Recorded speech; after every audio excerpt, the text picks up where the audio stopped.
Animais em extinção praticando esportes olímpicos. Esse é o tema de uma coleção de livros infantis que ensina a importância da preservação do meio ambiente e da prática de esportes. O autor é um dos meus convidados de hoje, o escritor Guto Lins, que tem 50 livros infanto-juvenis publicados. E nós estamos no segundo bloco do Educação Histórias que Ensinam.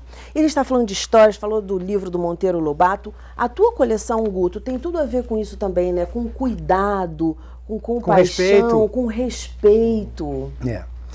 Na verdade, a preservação da natureza, na verdade, é uma preservação do homem, né? Eu acho que essa consciência de saber que preservar a natureza não é uma questão filantrópica, não é uma questão de simplesmente de consciência ecológica, eu acho que é uma consciência de civilização mesmo, né?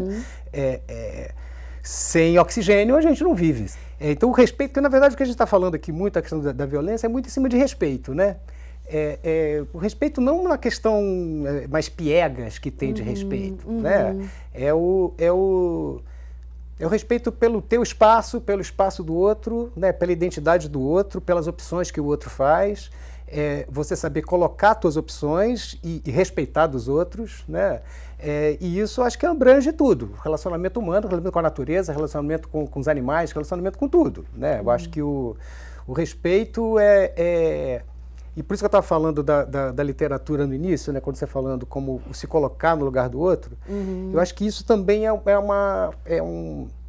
é pelo respeito, isso, né? Que você conseguir se colocar no lugar de um personagem que viveu há séculos atrás e saber que ele tinha as mesmas ambições, os mesmos sofrimentos, as mesmas alegrias, os mesmos anseios que você, né?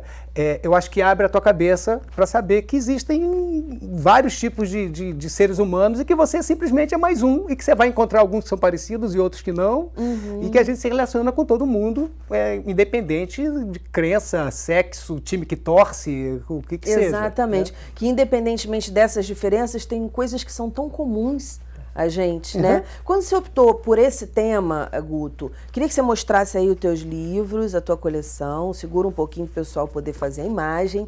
Enquanto isso, a gente vai conversando. Pode colocar vai colocando um de cada vez, enquanto isso a gente vai conversando. Quando você optou por falar de animais em extinção, praticando esporte olímpico, como é que veio essa inspiração para você? Na verdade, comigo funciona, até que eu estava falando com você anteriormente, né, de dar objetividade à subjetividade. Né? Na verdade, os primeiros textos já tem bastante tempo que eu tinha escrito e fui guardando na gaveta de alguns dos animais. Né? E eu fui vendo que tinha corpo e fui escrevendo, muito para mim mesmo, sem ter editora, sem ter nada, né? Tem a gaveta cheia de coisas que vão começando a nascer. A relação com o esporte olímpico também foi muito natural, independente, foi até inclusive escrevi bem antes de ter Olimpíada aqui, porque também eu acho que o esporte tem isso, né? Não só pelo espírito olímpico, né? O importante é competir, não é vencer, né?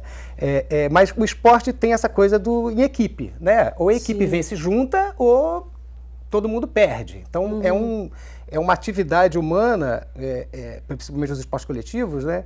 Em que o time, a equipe tem que funcionar. Né? E tem tudo a ver com o que o Leandro estava falando, né? E o que você tenta fazer na tua turma é transformar essa turma numa equipe, num time. Você usou até família, né? Que você falou, família lembra até mais amorosidade, né? Mais afeto. Fica mais afetivo. Isso para eles, né?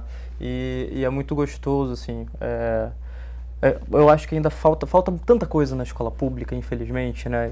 Inclusive o esporte, literatura, mais embasado. Mas enfim. Você percebe quando eles estão jogando, como é que é incrível, porque quando eles estão embarcados, seja na leitura, quando eu estou com um livro na mão e contando, eles estão embarcados nas histórias e eu permito que eles interfiram, ou quando levam a bola e a gente faz uma dinâmica com a bola, todos eles vão interagindo, você vê a transformação deles naquele momento.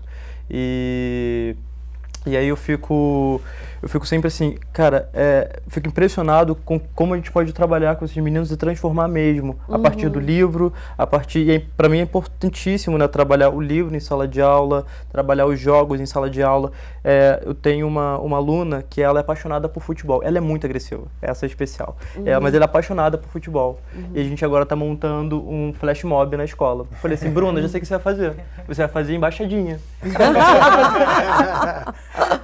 E assim, e aí ela percebe, porque às vezes ela não quer fazer aquilo que tá todo mundo fazendo, porque ela tem uma particularidade, não gosta de futebol, não quero fazer isso. Ok, então vamos ver a particularidade de cada aluno. Eu sei que é um processo difícil, mas não é esse o nosso processo de professor? Exato. Também? E aí, ok, então vamos focar no que ela acha mais divertido, mais legal e trabalhar isso. Eu poderia trabalhar embaixadinha com ela matemática.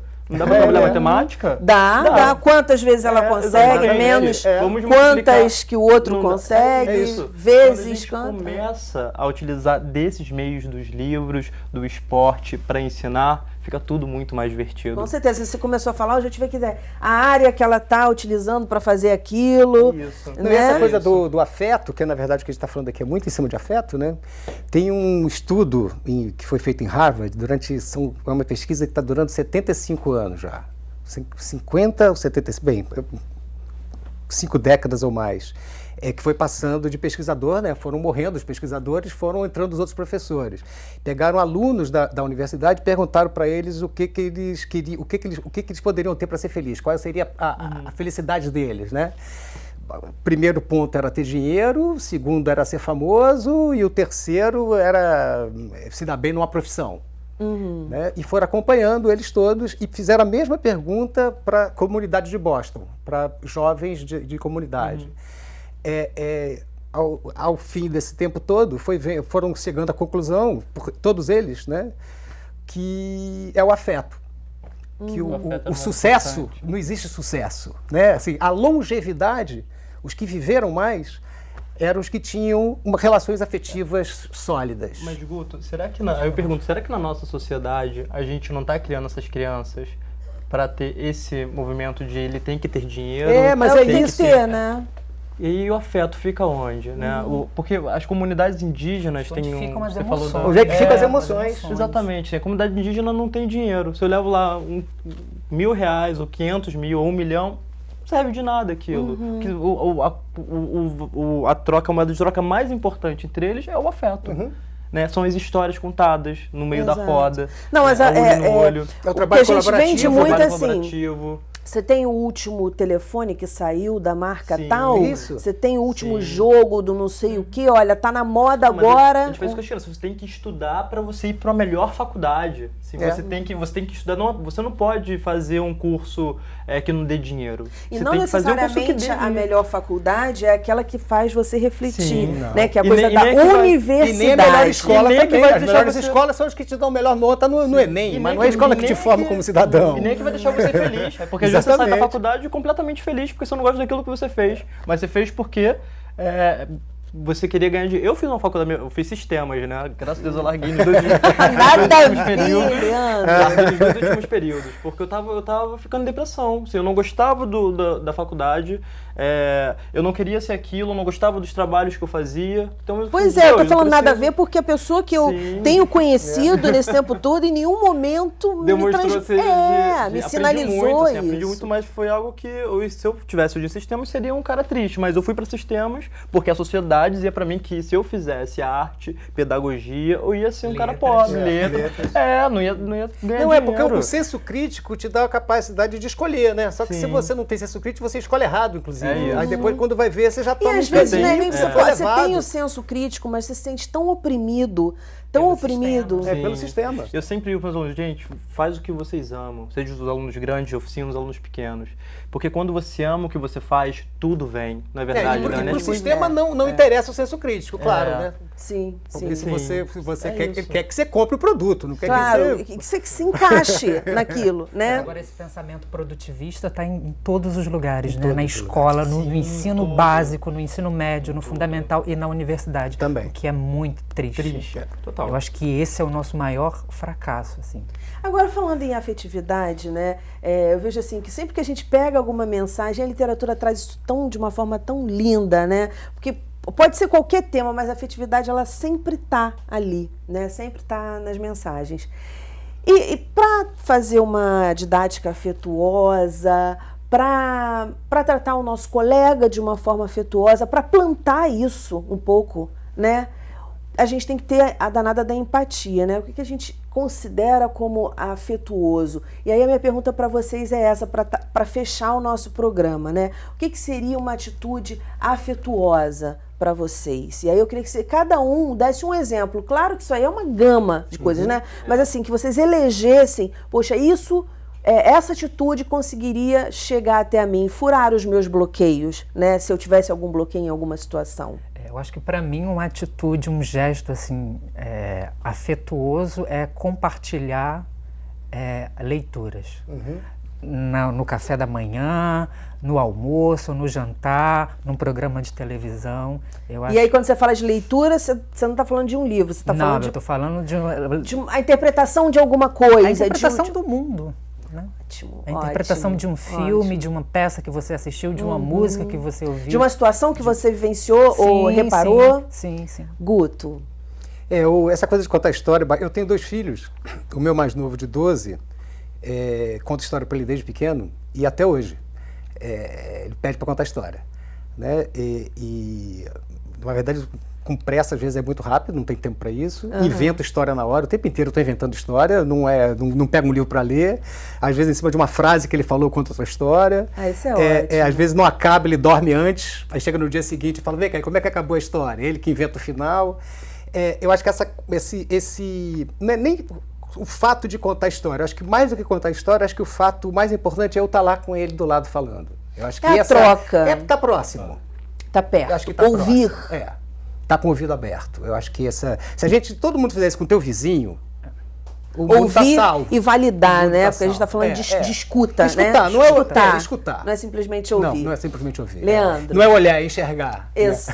Exatamente. Eu acho o abraço, eu acho que é o gesto mais afetivo e sempre que eu termino uma oficina com os adultos, eu abraço todos eles. Quando eu chamo a atenção de um aluno, eu converso com ele fora da aula, eu falo, o que aconteceu?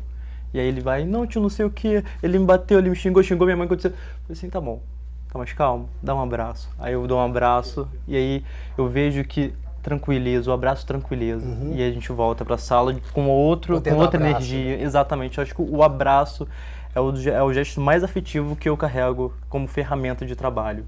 Maravilha, gente, maravilha. Muitíssimo obrigada pela participação de vocês, sucesso e por favor voltem sempre, vamos discutir mais essas mensagens, vamos falar de livro, vamos falar de literatura, ok? Combinado? Combinado. O nosso programa fica por aqui, na próxima segunda-feira já sabe, nós temos encontro marcado às 9h da noite. Educação, se você não se envolver, não rola. Dias felizes, paz do eu e até segunda.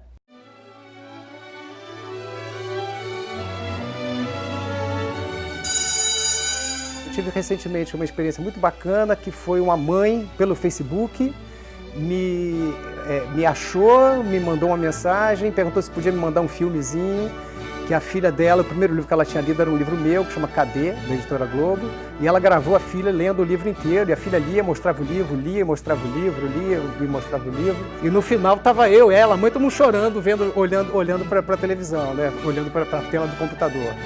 Eu acho que é a sensação mais bacana que tem quando a gente escreve.